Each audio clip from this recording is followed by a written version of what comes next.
ये कहानी शुरू होती है एक छोटे से गांव से, जहां रामलाल नाम का एक साधारण किसान अपनी पत्नी और अपने बेटे रोहित के साथ रहता था। रामलाल दिन रात खेतों में मेहनत करता, लेकिन परिवार की जरूरतें पूरी करना आसान नहीं था। रामलाल अपने बेटे रोहित से हमेशा यही कहता था, बेटा, हम गरीब जरूर हैं, लेकिन मेहनत करने से सब कुछ हासिल किया जा सकता है। सपने बड़े देखो और उन्हें पूरा करने की कोशिश करो। रोहित भी एक होनहार लड़का था। उसे गाड़ियों का बहुत शौक था। बचपन से ही उसकी ख्वाहिश थी कि वह एक दिन एक बड़ा ड्राइवर बनेगा, लेकिन परिवार की आर्थिक स्थिति उसे रोकती थी। एक दिन रोहित अपने पिता से बोला, पिताजी, मैं पढ़ाई के साथ साथ गांव के छोटे मोटे काम करूंगा।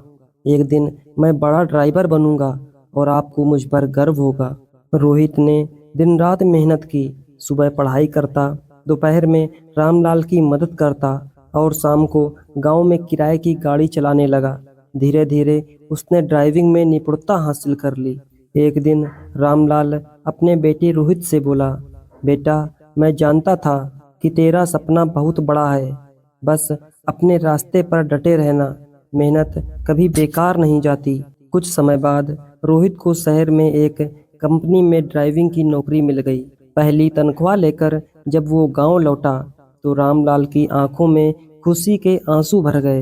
रोहित बोला, पिताजी, ये सब आपकी दी हुई सीख है और हमारी मेहनत का नतीजा। अब मैं आपको आराम करवाऊंगा। रोहित ने अपने काम में ईमानदारी और मेहनत से नाम कमाया। धीरे धीरे उसने ट्रांसपोर्टेशन बिजनेस शुरू कर दिया। अब वह गांव के दूसरे बच्चों की भी मदद करने लगा। रोहित बोला, अगर हम मेहनत और लगन से काम करेंगे तो कोई भी सपना अधूरा नहीं रहेगा।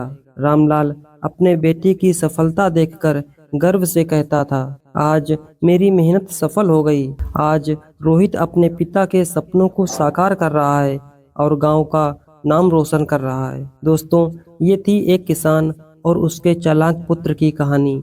अगर आपको ये कहानी प्रेरणादायक लगी तो हमें कमेंट करके जरूर बताएं।